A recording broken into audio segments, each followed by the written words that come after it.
महाभारताचं युद्ध संपलं आणि हस्तिनापुरी धर्मराजांचं राज्य सुरू झालं. ते धर्मराजांचं राज्य म्हणजे खऱ्या अर्थानं धर्माचं राज्य. मंडळी, धर्माचं राज्य कसं असतं हे आपल्याला बघायला मिळणारच. स्वातंत्र्यपूर्व काळात जन्माला आलेली काही वृद्ध मंडळी असतील, पण त्यांनी सुद्धा ब्रिटिशांचं जे राज्य पाहिलेलं आहे ते ब्रिटिशांचंही राज्य धर्माधिष्ठित राज्य नव्हतं. त्याच्यामुळे आज हयातीत असलेले जेवढे केवढे भारतातले लोक आहेत त्यांनी धर्मराज्य कसं असतं हे पाहिलेलंच नाहीये. का? कारण स्वतंत्र झाल्यानंतर आपण धर्मनिरपेक्षता स्वीकारली. त्याच्यामुळे एखाद्या धर्मानं चालणारं राज्य कसं असतं मंडळी याचा अनुभव तुम्हा आम्हाला नाही. धर्माचं राज्य कसं होतं त्याचं वर्णन मोठं सविस्तर व्यासाने करून ठेवलं. ते सगळं काही करीत नाही.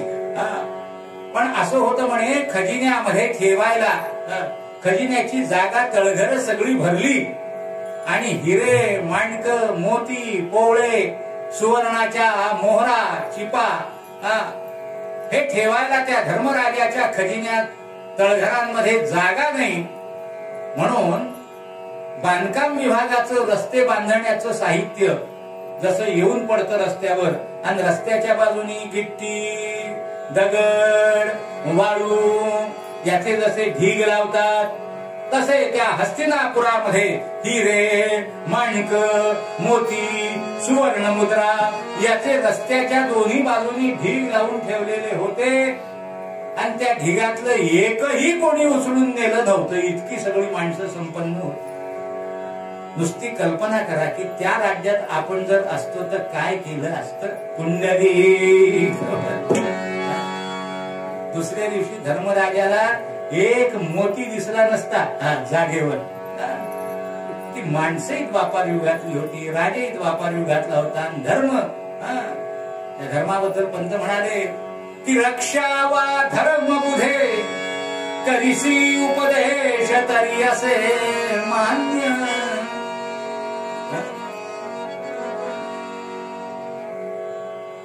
अर्जुन म्हणतोय कर्णाला युद्धाच्या वेळेला की बाण मारायला लागल्यानंतर कर्णानं सांगितलं, अरे युद्धात धर्म पाळ, धर्म पाळ. मी असा रथाचं रुतलेलं चाक वर काढण्यात गुंतलेला असताना माझ्यावर बाण सोडू नको, धर्माचं पालन कर. तेव्हा अर्जुनानं दिलेलं उत्तर पंतांनी सांगितलं, रक्षा वा धर्म बुधे करिसी उपदेश तरी असे मान्य. अरे रक्षित सो धर्माते आम्हाला धर्म ठाऊ का नान्य. अर्जुन म्हणाला मी धर्माचंच रक्षण करतोय म्हणजे माझ्या थोरल्या भावाचं रक्षण करतोय. त्याचं रक्षण करणं आणि धर्म संकल्पनेचं रक्षण करणं याच्यात काहीही सूत राम फरक नाही. त्याच्यामुळे आम्हाला वेगळा धर्म आमच्या भावाशिवाय दुसरा ठाऊक नाही. असं धर्माचं मूर्तिमंत रूप असलेला धर्मराज गादीवर बसला. राज्यकारभार सुरळीत सुरू झाला. 6-8 महिने गेले आणि सहज धर्मराजांनी एकदा सगळ्यांकडे आपल्या बंधूंकडे बारकाईनं पाहिलं. तो मंडळी तृतीय पार्थापासून असलेले बाकीचे यांच्या वृत्तीत पडलेला फरक हा धर्मराजांच्या लक्षात आला. काय लक्षात आलं? गर्भमध्ये व्यापिले सर्वही, गर्भमध्ये व्यापिले सर्वही, गर्भमध्ये व्यापिले सर्वही, पार्थ नकुल सहदेवा. अर्जुन, नकुल, सहदेव या 3 पांडवांच्या ठिकाणी स्वत्वाची भावना जागृत झालेली आणि आपल्या सवंगड्यांना अंतःपुरामध्ये आपल्या समर्थकांना त्या पद्धतीनं बोलून दाखवत आहे. माझ्यामुळे धर्मराजाला यश मिळालं. काय माझा धनुष्य पराक्रम. काय माझं असलेलं संभाषण कौशल्य, दूत कौशल्य, काय माझं पशुवैद्यकीय कौशल्य, सहदेव, नकुल प्रत्येक जण स्वतःच्या कौशल्यात थोरवी हुशारकी ही अंतःपुरात सांगतायत, आपल्या मित्रांमध्ये सांगतायत. धर्मराजांच्या लक्षात आलं, गर्भमध्ये व्यापिले सर्व ही पार्थ नकुल सहदेव, पार्थ नकुल सहदेव व्याकुळ झाला गर्भ मानसी,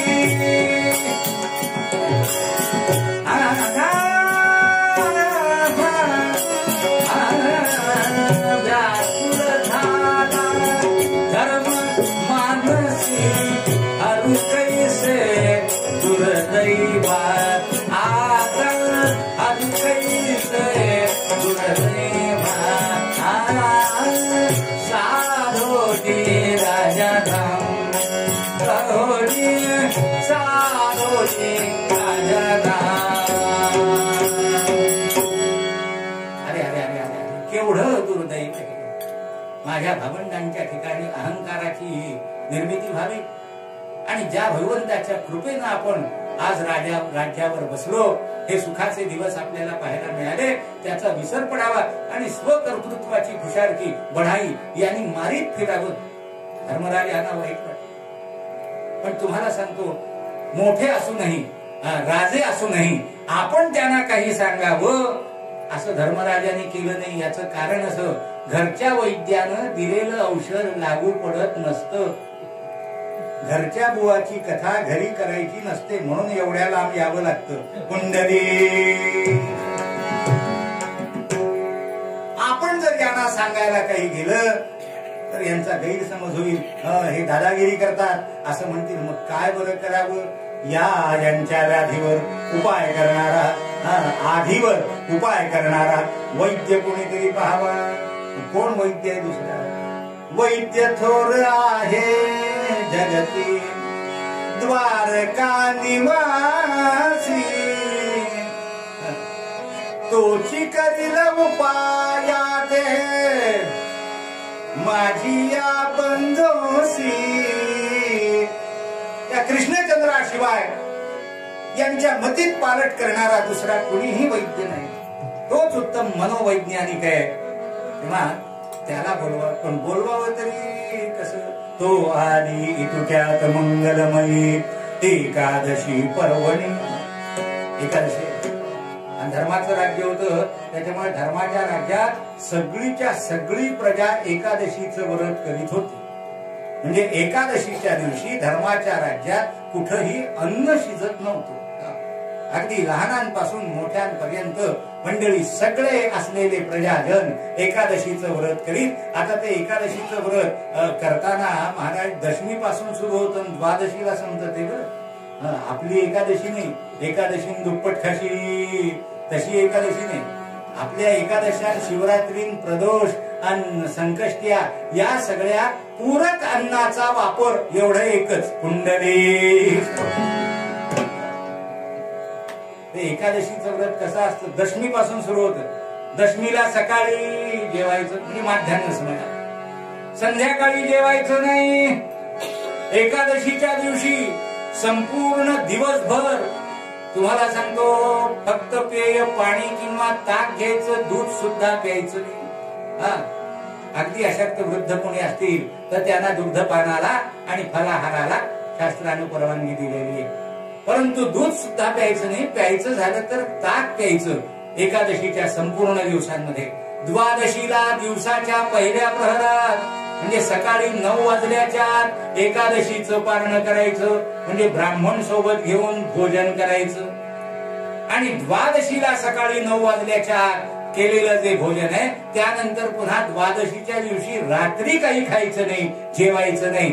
असं केलं म्हणजे एकादशीचं व्रत पूर्ण होतं. आता आपली एकादशी आठवा. कुंडली एकादशीच्या दिवशी ती हरिदिनी म्हणून मध्यरात्रीपर्यंत जागरण करायचं म्हणालो. आम्ही रोजच जागतो, आम्ही रोजच जागतो. आम्ही रेंज घेतलेली आहे, वायफाय लावलेला आहे, त्याच्यामुळे फेसबुक हे बघत आम्ही रोजच एकादशी काय रोजच जागत असतो. तसं जागायचं नाहीये, भगवत भजन करीत जागायचं. अशी ती एकादशी आली. सगळ्यांना उपोषण, सगळेजण भगवत गुणवर्णन करीत भगवंताच्या आठवणी काढीत सगळेजण बसले. नकुल आहे, सहदेव आहे, अर्जुन आहे, भीम आहे, कुंती आहे, द्रौपदी आहे, सगळे सगळे बसले. आणि 12 वाजेपर्यंत भगवत चिंतन झालं.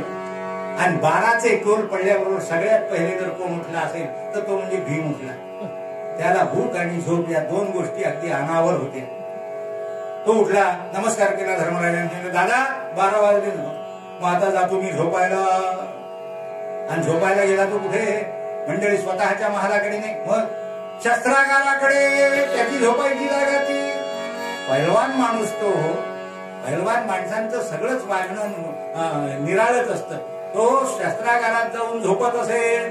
10-12 बाणांचे भाते हे उषा खाली, 5-7-10 धनुष्य ही पाठीला अडकण म्हणून, स्वतःची विजयी एवढी मोठी ती गदा ती उजव्या बाजूला हात ठेवायला म्हणून ठेवलेली. अशी सगळी शस्त्रास्त्र जमवून तो त्या शस्त्रागारात झोपत असे. उद्देश हाच की आपण झोपलेलं असताना काही संकट आलं तर शस्त्र शोधण्यात वेळ जाऊ नये. उठता उठताच हाताशी शस्त्र घेऊन आपल्याला परिमार्जन करायला जाता यावं म्हणून तिथं जाऊन झोपले. आपल्यासारखं नाही, त्यांना एवढंच उस जास्त आल्यावर झाल्या बरोबर पूर्ण उत्सव मान अशी भाकरी. बुवा काय झालं? उस कुंडली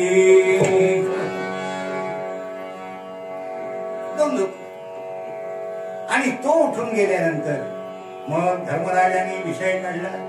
ते म्हणाले, अर्जुना नकुला सहदेवा, मम मनी ऐसे वाटे, मम मनी ऐसे वाटे, सहस्रद्विज भोजनासिकी यावे. उद्याच्या द्वादशीला 1000 ब्राह्मण जेवायला यावे असं मला वाटतं. अर्जुन म्हणाल, त्यात काय कठीण? आपली ब्राह्मणाळी जागीच असते. नुसती तुम्ही पहाटे गेल्यानंतर आज एकादशीचं पारणं राजवाड्यावर होईल हो एवढी हाली दिली की सगळे आचार संपन्न ब्राह्मण स्वतःचा अन्नी कुरकून सगळे जण भोजनाला अगदी सहज येतील. नाही, ते सोपं आहे म्हणाले. 1000 ब्राह्मण जेवायला घालायचे, ते निमंत्रण केव्हा द्यायची, स्वयंपाक केव्हा व्हायचा, आणि किराणा मालाची यादी करायची, हे हा प्रश्नच नव्हता. सगळं तयार होतं. 200 आचार्य होते म्हणे धर्मराजाच्या पाकखान्यामध्ये. पाकशाळेमध्ये 200 आचार्य होते वेगवेगळ्या ठिकाणचे. तेव्हा ती चिंता नाही. पण त्या ब्राह्मणांच्या पंक्तीला प्रथम पात्री श्रीहरी, प्रथम पात्री श्रीहरी आणोनी बैसवावा. मला असं वाटतं त्या 1000 ब्राह्मणांच्या पंक्तीतलं पहिलं पान जे, त्या पानावर श्रीकृष्णचंद्र प्रभू द्वारकाधीश भगवान, त्याला आपण बोलू. अर्जुन म्हणाला, एवढंच? त्यात काय कठीण? त्यात काय कठीण? अहो, त्या कृष्णाला आपल्याकडे यायला हवंच असतं. नुसता तुम्ही निरोप जरी पाठवला दूताच्या हातून तरी तो चटकन येईल. अर्जुना, नाही अतिपरिचयादवज्ञा संतत गमना धनादरो भवती म्हणतात ते काही खोटं नाही. काय कृष्णचंद्राला आपल्याकडे यावंच वाटतं आणि म्हणून कोणाकडे निरोप पाठवला म्हणजे तो जेवायला आपल्याकडे का त्याच्या घरी जेवायला नाही? लाख त्याचं आपल्यावर प्रेम आहे. पण असं जरी असलं तरी आपण त्याला त्या पद्धतीनं सन्मानानं निमंत्रित केलं पाहिजे, बोलावलं पाहिजे, आणलं पाहिजे. ते आपल्याला चुकता येईल ते काही नाही.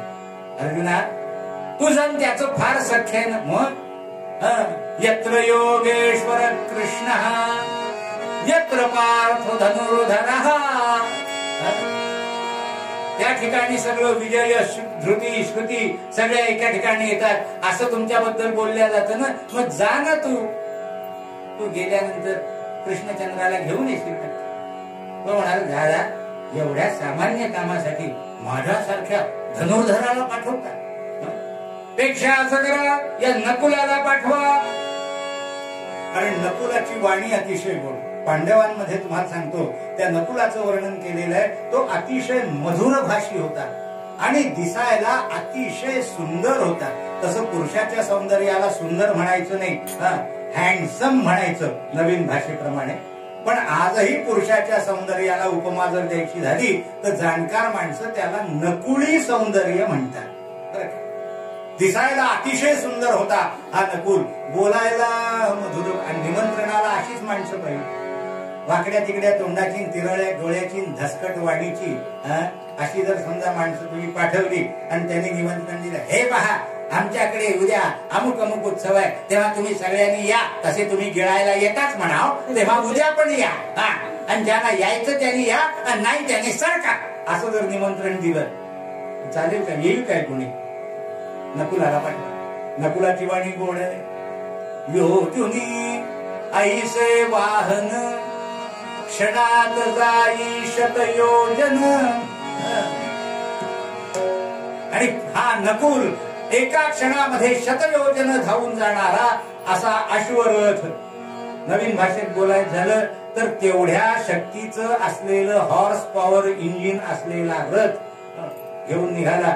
हस्तिनापुरापासून द्वारका, तुम्हाला सांगतो, एक उत्तर एक पश्चिम किती अंतर आहे. आजचं जर समजा तुम्ही मोजमाप काढलं तर ते 750 कोसांचं आहे. 750 कोस म्हणजे 1500 मैल झालं पहा. आणि 1500 मैलाचे तुम्ही किलोमीटर केल्यानंतर काय येतील ते पहा. एवढं ते दोन टोकांचं अंतर आहे. पण एका क्षणात शतयोजन असा धावणारा रथ निघाला, द्वारकेला आला. आणि द्वारकेच्या दिवशी एकादशी, त्या दिवशीचं वैशिष्ट्य असं होतं की एकादशीच्या दिवशी भगवंताचं दर्शन जो कुणी येईल द्वारकेमध्ये, आणि द्वारकेतल्या माणसांना 24 तास खुलं होत. भगवान मंदिरात बसलेलेच असत सिंहासनावर रुक्मिणी मातेसह समवेत. आणि कोणीही जरी आला तरी दिवसभर रात्रभर भगवंताची भेट त्याला आहे. असा तो भक्तवत्सल भक्तांना दर्शन देण्यासाठी म्हणून स्वतःच्या मंदिरात सिंहासनावर बसलेला आहे. आणि नकुलाची स्वारी येऊन पोहोचली. आणि स्वारी येऊन पोहोचल्याबरोबर नकुलानं रथ लावला आणि भगवंताच्या मंदिराच्या पायऱ्या चढायला. नकुलाला येताना पाहिले आणि पाहिल्याबरोबर भगवंताने चटकन आपलं सरळ जे तोंड होतं ते रुक्मिणीकडे वळवलं. रुक्मिणीच्या कानाशी मुख नेलं आणि तिच्या कानात काहीतरी बोलायला लागले. रुक्मिणी म्हणाले, काय म्हणता मोठे, मला काही म्हणायचं नाहीये, काही मी म्हणत नाहीये, पण तू ऐकते मी बोलतोय असं चित्र दिसलं पाहिजे. म्हणजे कुणाला? तो येतोय त्याला त्याला त्याला. आणि म्हणून करीतील टीका वार्तालाप. खोटा खोटा हा वार्तालाप रुक्मिणीशी चाललाय. तोवर नकुल पुढं येऊन उभा राहिला, दोन्ही हात जोडले.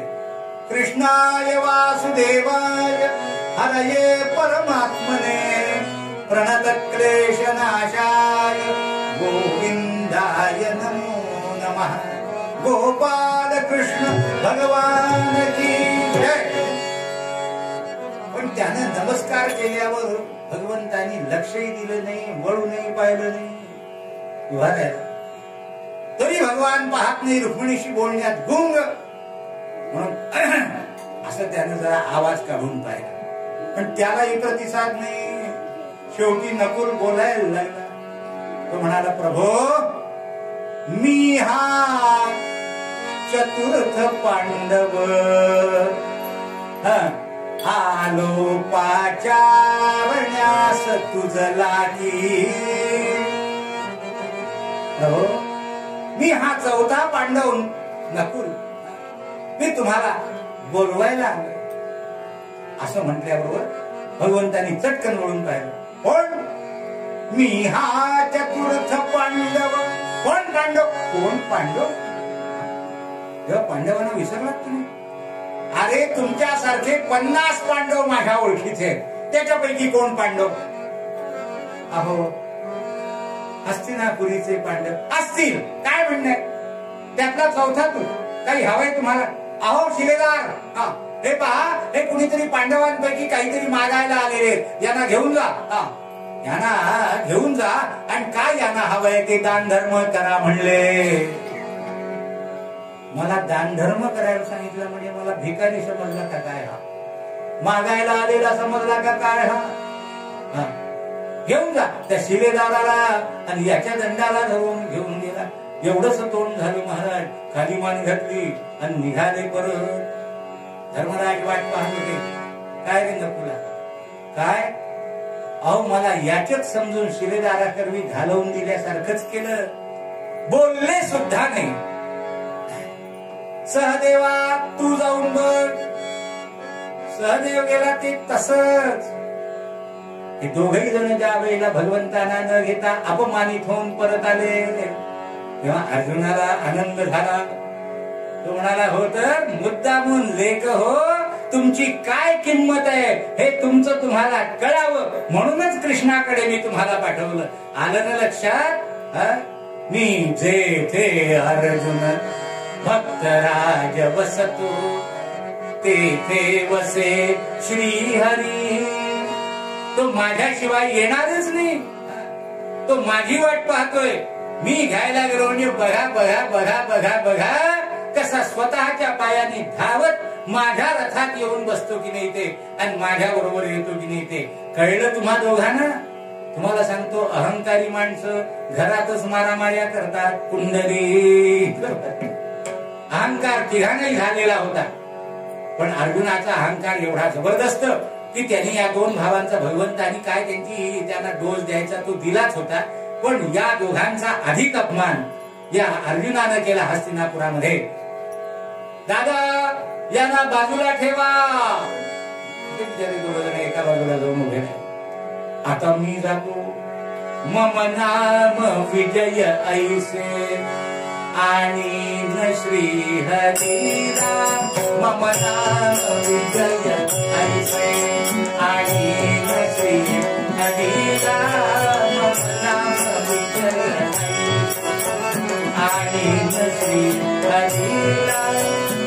तरी त्वरित करा, तरी त्वरित करावी.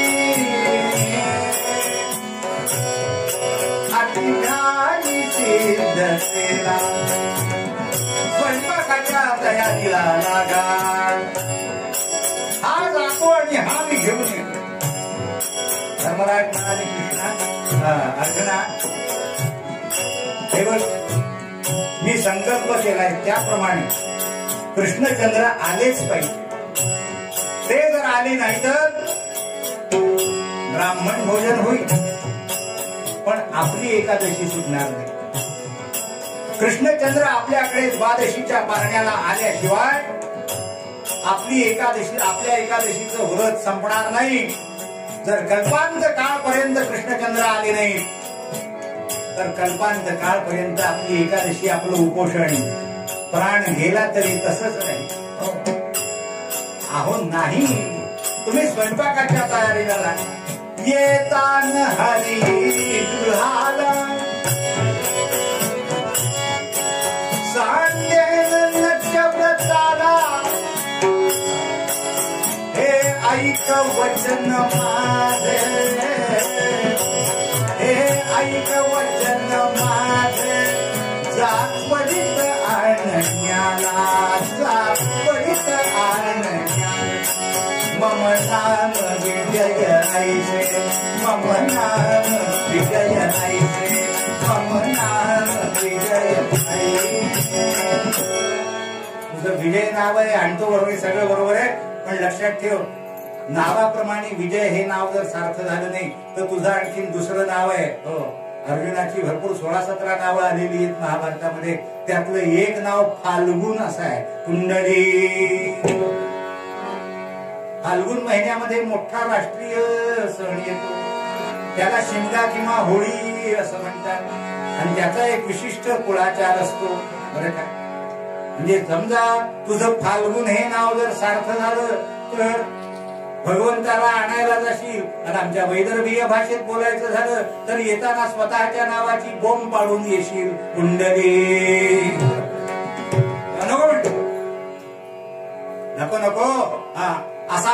नका दादा, हा मी जातो आणि हा भगवंतांना घेऊन तुम्ही सिद्ध तू ये तर खरी, सिद्धता सगळी निघाला महाराजा.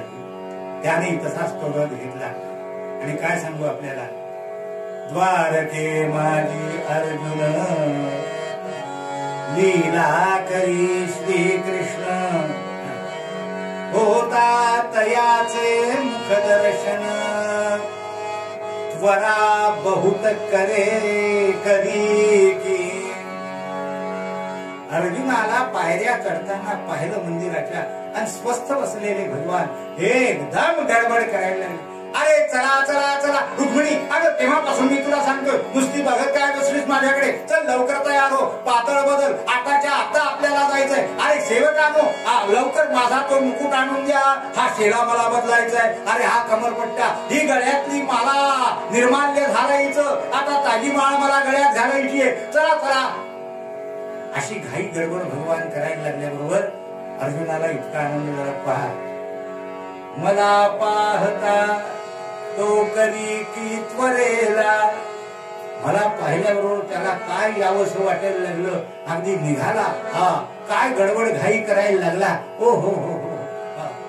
त्यात सेवकांची धावपळ झाली. कोणी मुकुट आणून देतय, कोणी शेला घालताय खांद्यावर, कोणी गळ्यातली ती जुनी माळ काढली, आदल्या दिवशीची नवीन माळ घातली. भगवंतानी तो मुकुट मस्तकावर कसा तरी ठेवला, शेला खांद्यावरून घेतला, गळ्यात माळ घातली. रुक्मिणी रुक्मिणी रुक्मिणी, अजून तुझी तयारी झाली नाही, काय म्हणावं तुमच्या बायकांच्या तयारीला, चल लवकर, असं म्हणून तिचा हात धरला आणि तसंच तिला ओढत आपल्यावर धाड धाड धाड धाड धाड धाड धाड धाड पायऱ्या उतरल्या. अर्जुन अगदी डोलत डोलत आपल्याच खुशीत म्हणतो, मी त्याप्रमाणे झालं की नाही, मला पाहून घाईत पडला की नाही, असा विचार करीत हा अगदी आपल्याच बरोबर हा येणार या अपेक्षेनं झुलत झुलत चाललेला होता. भगवान पायऱ्या उतरत धाड धाड धाड धाड धाड धाड खाली आले आणि तुम्हाला सांगतो, अर्जुन होता त्याच्यापासून 4 हात अंतरावरनं त्या रुक्मिणीसह वर्तमान खाली उतरले. स्वतःच्या अंगाचं वारं सुद्धा अर्जुनाला लागू दिलं नाही. तोपर्यंत दारुकानं रथ आणला पायऱ्यांशी. चटकन भगवान उडी मारून रथात बसले, रुक्मिणीला हाताला धरून रथात घेतली आणि दारुकाला सांगितलं, चल रथ हाकल. तो म्हणला हाकल, तो पण जायचं कोणीकडे, कुठे जायचं नाही. म्हणजे पुढच्या दाराने रथ बाहेर काढ आणि मागच्या दाराने आतमध्ये घे, आपल्याला कुठं जायचं नाही. आणि तुम्हाला सांगतो, हे इतक्या क्षणार्धात घडलं की भगवान दाड दाड दाड दाड दाड दाड उतरून रथात बसले. दारुकानं घोड्यांना मंडळी इशारा केला आणि धुराळा उडवीत रथ निघाला मंदिराच्या समोरून. आणि अर्जुन बघतच राहिला, गेला कुठे हा, माझ्या बरोबर यायचं सोडून गेला कुठे हा. सेवकांना विचारलं, म्हणलं महाराज कुठे गेले. त्यांनी सांगितलं, द्वादशीच्या पारण्याला एका भक्ताकडे गेले. हा, मग आमचं पारणं राहिलं तसंच. आणि काय सांगू आपल्याला, निदान त्या नकुल सहदेवाशी भगवान काहीतरी बोलले, त्यांना याचेच समजले, यांना काहीतरी दान धर्म करा असं तरी म्हणाले, पण मला अंगाचं वारं सुद्धा लागू दिलं नाही. आणि मी तर खुशालकी मारून आलेलो, मम नाम विजय ऐसे आणि नकी मी त्वरित श्री हरीला. माझ्याकडे वळून सुद्धा पाहिलं नाही, एवढी माझी उपेक्षा, एवढा माझा उपवर्ग, हा माझा सखा ना, जीवाभावाचा मित्र ना. ते आज काय झालं तुम्हाला सांगतो, कळे ना अर्जुनाला. मग ती गुंग झाली, गदरकन चेहरा उतरला, एवढंच तोंड झालं. आता जाऊन दादांना काय उत्तर देऊ या विचारानं डोळ्यामध्ये पाणी जमा व्हायला लागलं.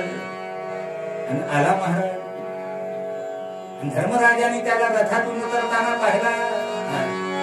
आणि धर्मराजांच्या लक्षात आलं, बाकीच्यांना नुसतं साधं इंजेक्शन दिलं, पण याला बुस्टर डोस दिलाय. कुंडली अर्जुना, कुठे आहेत कृष्णचंद्र, कुठे आहे. म्हटल्याबरोबर खाली मान घालून उभा राहिला आणि खालच्या मानेनं बोलायला लागला, दादा मच लावणची यले श्री हरीने, मच लावणची यले श्री हरीने, मच लावणची यले श्री हरीने.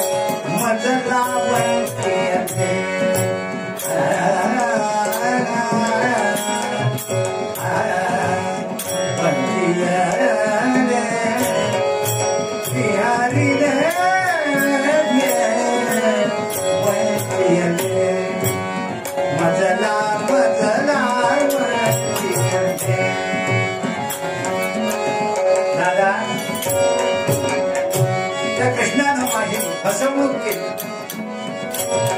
काय त्याच्या मनात आहे मला कळलं नाही. कपट तयाचे नाही उमगले, कपट तयाचे नाही उमगले, कपट तयाचे नाही उमगले, मजला पडले श्रीहरीने मजला पडले. अरे पण तो तुझा मित्र ना, तेथे अर्जुन भक्तराज वसतो, तेथे वसे श्रीहरी, तू सांगून गेला होतास ना. अर्जुन म्हणाला ते सांगितलं तुम्हाला, पण आज माझ्या लक्षात आलं ते काही खरंच नाही. हो लटकी माया प्रेमही लटकी, लटकी माया प्रेमही लटकी, लटकी माया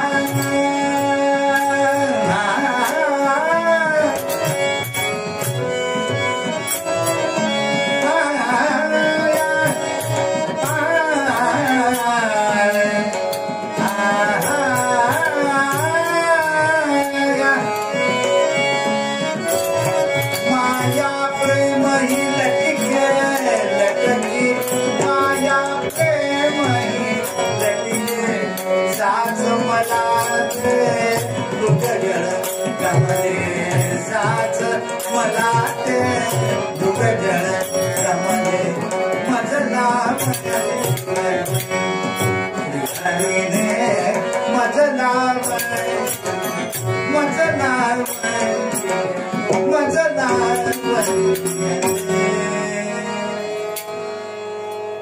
रडायचा तेवढा बाकी राहिला. धर्मराज उद्वेगाने एवढंच म्हणाले, तुमच्यासारखे अतिरथी महारथी भाऊ असून साधक कृष्णचंद्राला भोजनाला घेऊन या म्हटलं तर तेवढं साधं काम होईना, काय म्हणावं. आता तरी अर्जुनानं गप्प राहायला हवं होतं ना. तुम्हाला सांगतो त्याचा अहंकार मोरला नव्हता. तो म्हणाला सगळे भाऊ कुठं झाले आहेत अजून. नाही, तुमच्यासारखे अतिरथी महारथी भाऊ तुम्ही म्हणालात, पण सगळे भाऊ कुठे झाले. तो एक झोपलाय ना अजून. आणि बरं त्याची त्यानं नाही झालं तर तुम्ही आहातच ना. कुंडली हो हो आलं माझ्या लक्षात. कोण आहे तिकडे. भीमाला म्हणावं मी बोलावले. तो सेवक गेला आणि लांबूनच तो भीमाला का मारायला लागला. कारण त्याला उठवायला जायचं, जवळ जाऊन समजा तो उठला आणि झोपेतून उठताना त्यांनी जर का हातपाय एखादा झाडला तर तो झोपेतून उठणार आणि उठवायला गेलेला कायमचा झोपणार. म्हणून लांबून हाक मारायला लागला तो. अहो भीमसेन दादा तुम्हाला बोलावते. अहो दादा दादा तुम्हाला बोल. सारखं धर्मराजांचं नाव घेतो.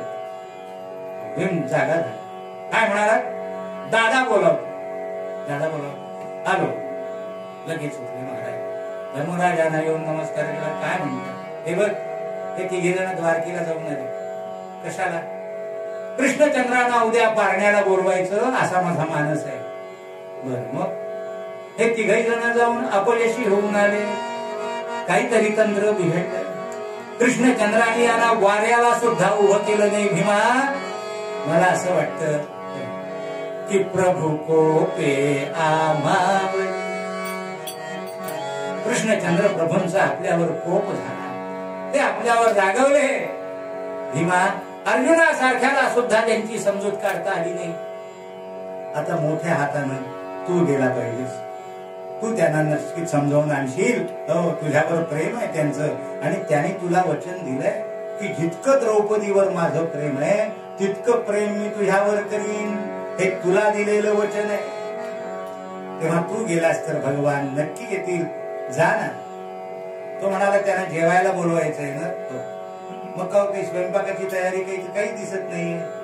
म्हणजे अरे भगवान आल्याशिवाय चुलीत विस्तव घालायचा नाही. आपली एकादशी सुटणार नाही असं मी ठरवलंय. असं असतं का कधी. पाहुणे आल्यानंतर मग चूल पेटवायची. मग तो स्वयंपाक होणार किंवा वाढणार किंवा. पाहुणे आल्यावर जर चूल पेटवली तर स्वयंपाक व्हायचा संध्याकाळपर्यंत. आणि नैवेद्य वैश्वदेवाचा काकबळी आणि आलेल्या पाहुण्याचा भूकबळी एकाच वेळेला बाहेर काढायची वेळ येईल का नाही? असं असतं का काही? स्वयंपाकाची तयारी करा, माझ्यावर विश्वास ठेवा. अरे पण दादा, मी सांगतो तुम्हाला, माझ्यावर विश्वास ठेवा ना. स्वयंपाकाची आज्ञा द्या, आचार्यांना म्हणा सुरुवात करा. हा मी आलो, जरा एक घटकाभर डुलकी काढतो आणि मग येतो. गेला पुन्हा आणि शस्त्रागारात ढाराढूर झोपलाय. धर्मराजांनी याच्या म्हणण्याप्रमाणे आचार्यांना आज्ञा दिली. झाली महाराज, भाज्या जेवण सुरू झालं, आधण चुलीवर ठेवणं सुरू झालं, तांदूळ डाळ धुतल्या गेले, पकवानाची तयारी व्हायला लागली.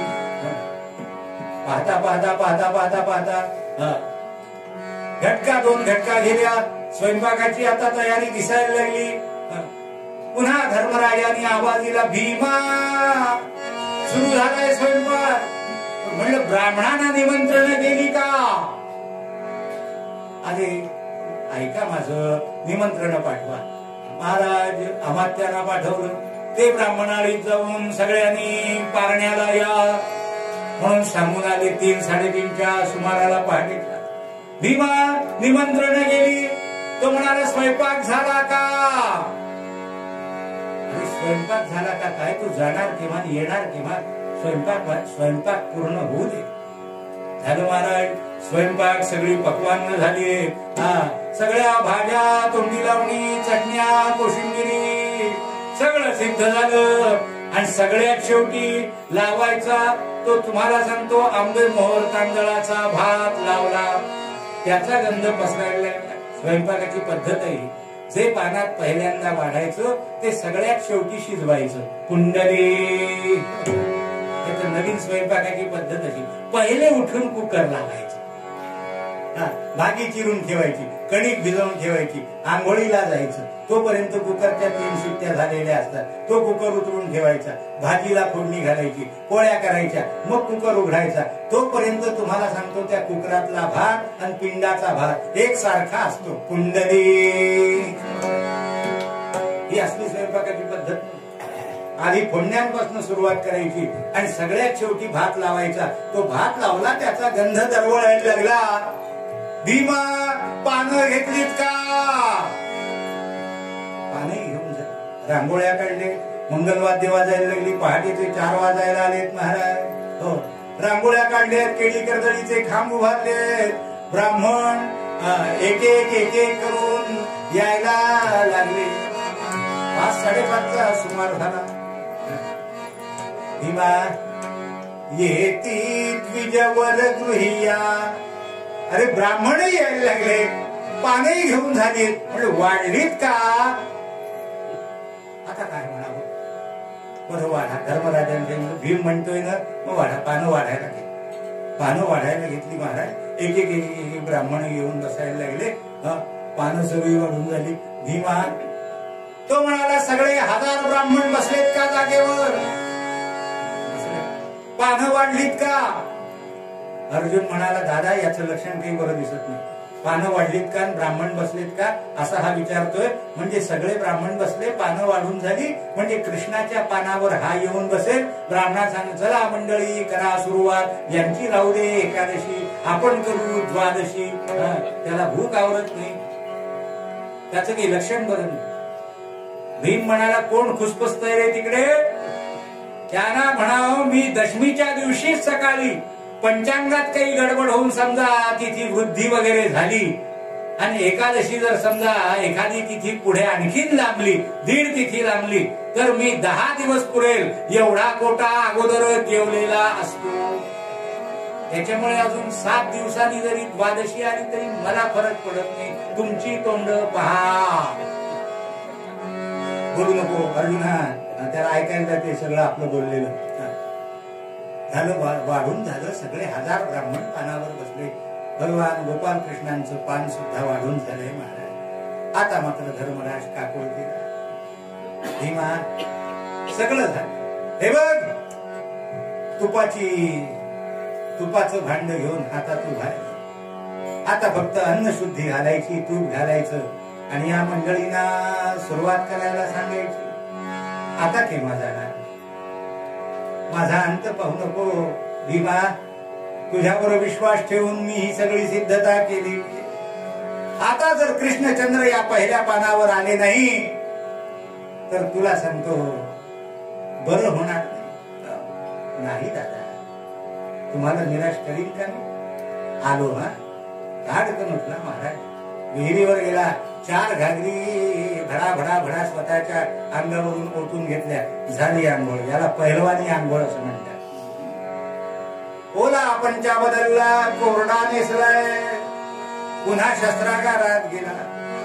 ती आपली विजयी गदा ती उचलली आणि खांद्यावर घेऊन दाण दाण दाण दाण पावलं टाकीत ज्या वाड्यात पंगत बसलेली होती त्या वाड्याच्या दिशेनं ते पहिल्या पानावर बसलेल्या ब्राह्मणांनी याला गदा घेऊन येताना पाहिलं आणि ते दचकले. त्यांनी विचार केला, दक्षिणा आज गदेचीच आहे का काय देव जाणे, तिथे जेवताना गदा कशाला पाहिजे.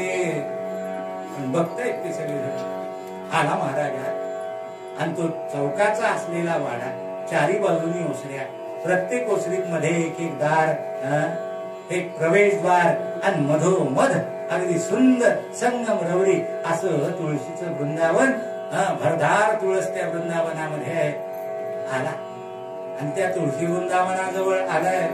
तुळशीला नमस्कार केला, पश्चिमेकडे तोंड केलं आणि पश्चिमेकडे तोंड करून खांद्यावरची ती गदा दोन्ही हातात धरली आणि दोन्ही हातात धरून फिरवून हातीची गदा दोन्ही हातात गदा धरली आणि घर घर घर घर घर घर घर घर घर घर साठच्या दिशेने वर ती गदा वर फेकलेली आणि जिथं गदा फेकली मंडळी तिथं खाली येऊन उभा राहिला. पश्चिमेकडे द्वारकेकडे तोंड केलेलं आणि द्वारकेकडे तोंड करून मान खाली घातली, हात जोडले आणि भगवंतांना आवाज दिला, प्रभो ही गदा माझ्या मस्तकावर पडायच्या आत यायची, ही गदा माझ्या मस्तकावर पडायच्या आत यायचंय. कृष्णा माझी लाज तुला गोविंदा, अरे माझे लाज तुला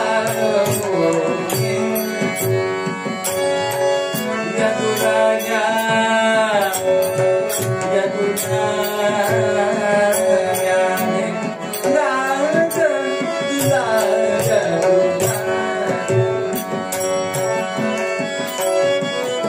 भीमावतार संपलेलाच बघायचा असेल तर नको येऊ, पण भीम जिवंत राहावा असं वाटत असेल गदा पडायच्या आधी येतो ना श्रीहरी सुखबिया पाया श्री प्रभु राया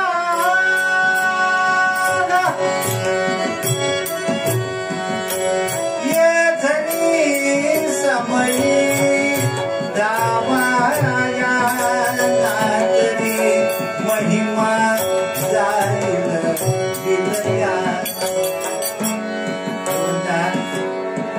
ये लवकर अशी भीमानं हात घेतला. एका क्षणार्धात हे झालं आणि हे भीमाचं अघटित कृत्य पाहिल्याबरोबर मंडळीच्या 1000 ब्राह्मणांच्या तोंडचं पाणी पळालं. भीम सगळ्यांचा लाडका. एक क्षण अर्धा क्षण जरी उशीर झाला भगवंताला तरी आमचा भीम दादा आम्हाला डोळ्याने दिसणार. म्हणून त्या 1000ही ब्राह्मणांनी द्वारकेकडे तोंड केली आणि 1000 कंठ नाभीपासून साग घालायला लागले. कृष्णा आमच्यासाठी नाही पण या भीमासाठी तरी. एका बाजूला उभे असलेले अर्जुन सहदेव व्याकुळ झाले, डोळ्यांना घळघळा धारा लागल्या. स्वतःच्या प्राणाची बाजी लावली भगवंताला बोलावण्यासाठी. प्रभो आम्ही पापी होतो पण या पुण्यवान जीवासाठी. कुंतीच्या डोळ्याला धारा लागल्या. द्रौपदीने दोन्ही हात जोडले नाग तल्लीन झाले महाराज. आणि एवढे सगळी अंतःकरणांचे आमंत्रण भगवंताच्या कानावर आदळले. कृष्णा ये पाहुरी कृत्य तज्ञात परमात्मा अंतरात गैवरना विसरून ईशपणाते. एवढे गजर व्हायला लागले कानावर या आवाजांचे. लागतात भगवान आणि पायाची धावत निघाली. काय वेग पावला नाही. गडबड बहु वस्त्र ही सावरेना शिरी मुकुट कशाचा. वेगानं धावत निघाले. तुम्हाला सांगतो पितांबराचा झेंडा झाला. फडफड फडफड फडफड. मस्तकावरचा मुकुट गळून पडला. मस्तकावरचे केस बैल बैल झाले. अंगावरची आभूषणं वाटेत कुठं गळून पडली हे त्याचं त्याला कळेल. पण मन पवना टाकून राजा द्वारावतीचा मन आणि वाऱ्याला सुद्धा माग टाकून वेगानं भगवान धावत वाऱ्यासारखे वाड्यात शिरले. आणि पश्चिमेकडे तोंड करून उभ्या असलेल्या त्या भीमाला समोरून येऊन धाडकन मागे ढकल. बाजूला हो मरशील. बाजूला हो मरशील म्हणून ढकललं कुणी हे बघायला भीमानं डोळे उघडले. आणि प्रत्यक्ष कृष्णचंद्र पाहिल्याबरोबर हो पायावर डोकं ठेवलं. आला चला बसा जेवायला. ती गदा गदा कसली येते म्हणजे आता अहो ती गदा काही येणार नाही. माझ्या डोक्यावरती गदा पडणार नव्हती. मग हे ते रडणं चाललं होतं. आता ते लाज तुला यदुराया तुम्हाला बोलवायला हाका मारत होतो. अहो ती गदा मी फिरवताना इतकी आवर्तनं दिली आहेत तिला की ती मंगळापर्यंत जाऊन त्या मंगळाला शेक हँड करून येईल म्हणाले दुपारपर्यंत केव्हा तरी खाली. ती आता काही अरे भीमा माझ्याशी खोटेपणा माझ्याशी लबाडी. गदा फेकली मंगळापर्यंत आणि इथं नाटक करतोय मेलो मेलो मेलो मेलो मेलो या या या या या या असं नाटक करतोय. असं भगवान म्हणाला. कृतकोपाने म्हणाले. त्या भीमानं पाय धरले. तो म्हणाले मी आणि तुझ्याशी खोटोपणा करणार तुझ्याशी लबाडी करणार. प्रभो सहस्त्राक्षे निरखितो विश्व हे. तुझ्या हजारो डोळ्यांनी ब्रह्मांडाकडे बघणारा तू प्रत्येक वस्तू कुठली कुठे आहे कुठून कुठपर्यंत गेली आहे हे कळतं तुला. या भीमानं फेकलेली गदा ही मंगळापर्यंत गेली का चंद्रापर्यंत गेली हे तुला ज्ञात नाही. तुला ठेव. पण तरी तू धावत आला याचं कारण मला माहितीये की भक्तानं प्राणपणानं तुला हाक मारली. बरं का स्वतःला विसरून तुला हाक मारली म्हणजे तुला सुद्धा तुझं देवत्व विसरायला होतं आणि तू धावून येतोस. बस तेवढा असलेला तुझा स्वभाव मी गृहीत धरला लक्षात ठेवला आणि तुला हाक मारली. मी तुला फसवलेलं नाहीये. बसा पाना. जेवण झाली. त्या तिघांनाही जवळ बोलवलं. भगवान काही बोलले नाही. अर्जुनाला नकुलाला सहदेवाला जवळ घेतलं. पाठीवरून हात फिरवला आणि सांगितलं लक्षात आलं ना तुमच्या की माझी कृपा जर समजा व्हायची असेल तर स्वतःच सर्वस्व जे आहे ते विवेकानं स्वतःपासून बाजूला करायचं असतं. ते झालं म्हणजे मग अशी अवस्था होते. कोणती? तुका म्हणे भक्त जनांची मागुली करीतो सावली विठ्ठल आम्हा करीतो सावली विठ्ठल आम्हा करीतो सावली विठ्ठल आम्हा